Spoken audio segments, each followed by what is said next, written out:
Welcome to online study by Bhoite sir.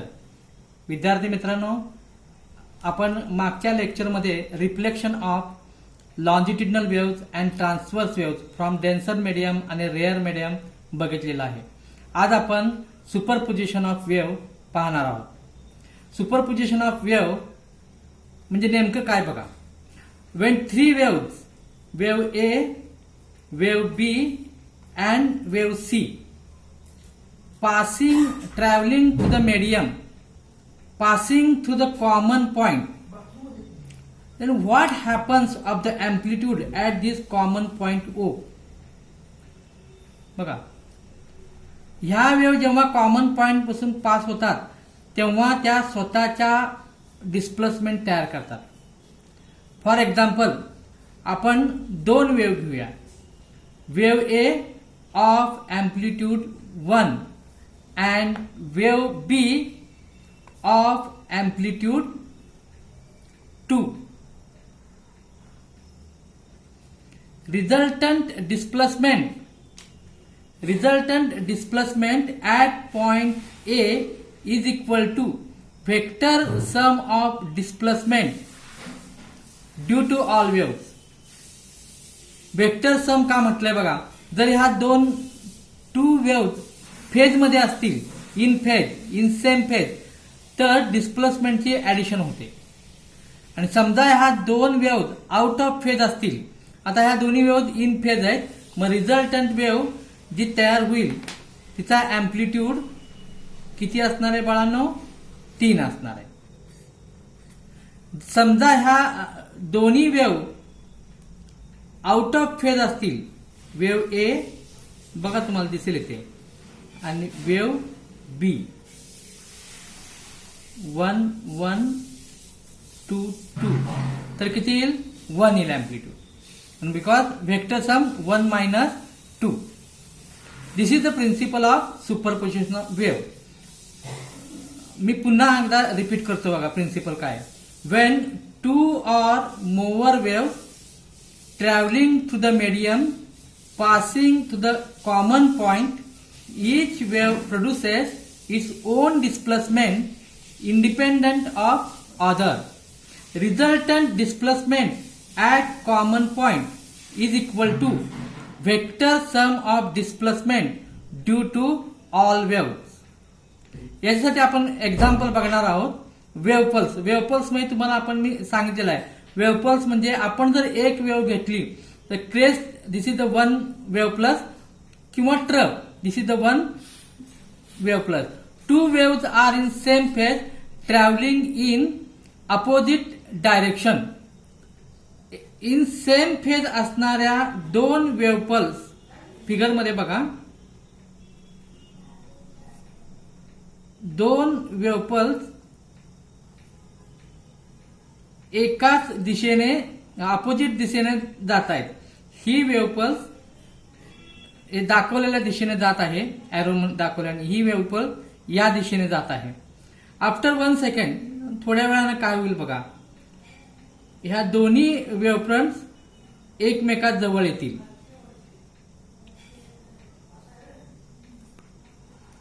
आणि थोड्या वेळाने ह्या दोन्ही वेव्ह फ्रंट एकमेकांना इंटरफर होतील. या ठिकाणी या दोन्ही वेव्ह फ्रंटचा अँप्लिट्यूड हा मॅक्झिमम होणार आहे. वेव्ह ए इकडे निघालेले आहे, wave B opposite to this. दोन्ही वेव्ह थोड्या वेळाने एकत्र येतील आणि जेव्हा त्या इंटरफर होतील तेव्हा अँप्लिट्यूड एवढा होणार आहे. पुन्हा त्या आपापल्या मार्गाने जाणार आहेत. काही वेळाने वेळ गेल्यानंतर this is wave B and this is wave A. पुन्हा त्यांच्या अँप्लिट्यूड मध्ये काही फरक पडत नाही. म्हणजे दोन किंवा दोनपेक्षा जास्त वेव्ह मीडियम मधून जात असताना कॉमन पॉइंट मधून पास होत असतील तर त्यात स्वतःच्या ओन डिस्प्लेसमेंट तयार करतात. आणि जिथं त्या इंटरफर होतात कॉमन पॉइंटला, तिथं resultant displacement is vector sum of displacement due to all wave. हे तुम्हाला काय सांगितलं मी. When two wave pulse, when two wave pulse of same phase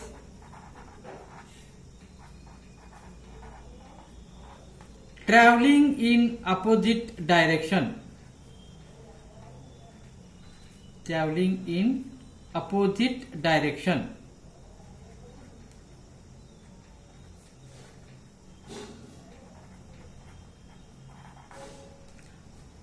तुमच्या लक्षात आलं असेल बघा, जरी सेम फेज असतील तर अँप्लिट्यूडची काय होते, बेरीज होते.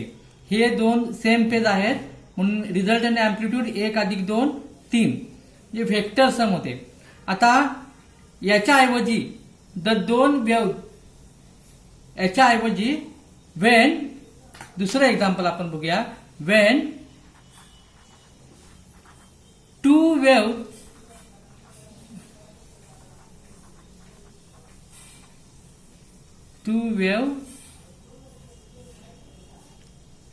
two wave pulse of opposite phase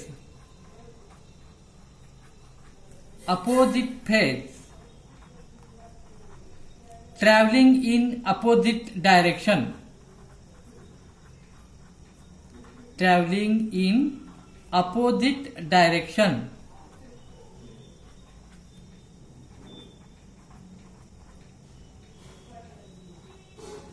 तर बघा मी फिगर काढतोय, त्याच्यावरून तुमच्या लक्षात येईल. Wave pulse A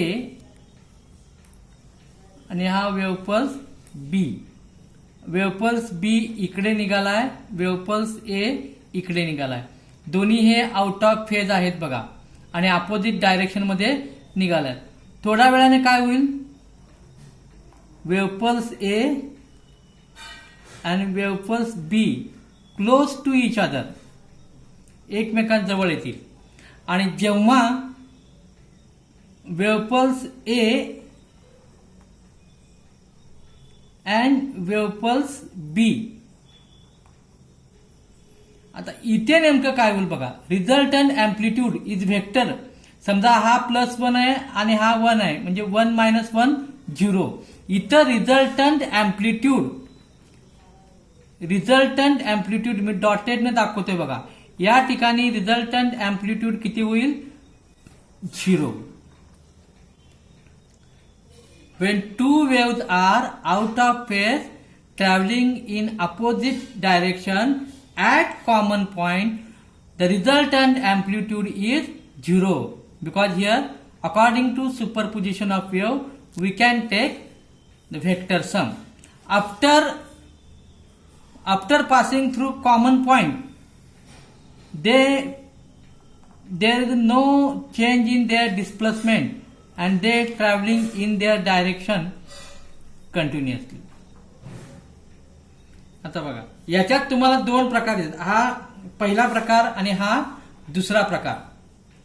principal of superposition of wave मी पुन्हा एकदा रिपीट करतो बघा, नीट ऐका. When two or more waves travelling through the medium passing through the common point, each wave produces its own displacement independent to each other. The resultant displacement at that point, at common point, is vector sum of displacement due to all waves. त्यासाठी आपण पहिले example बघणार आहोत. When two wave pulse of same phase traveling in opposite direction. Wave pulse A and wave pulse B, both of them are in same phase traveling in opposite direction. After some time, both of them close to each other. At common point, resultant amplitude is maximum because vector sum of displacement. After passing to the common point, they goes to their direction without disturbing their displacement. This is called as constructive interference.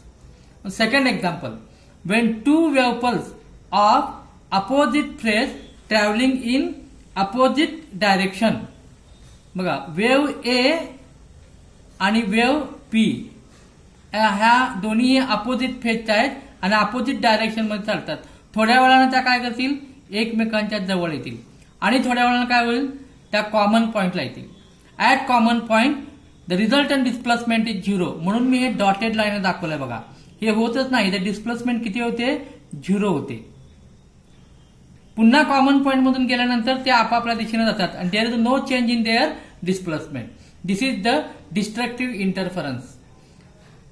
Thus, we can see that superposition of wave.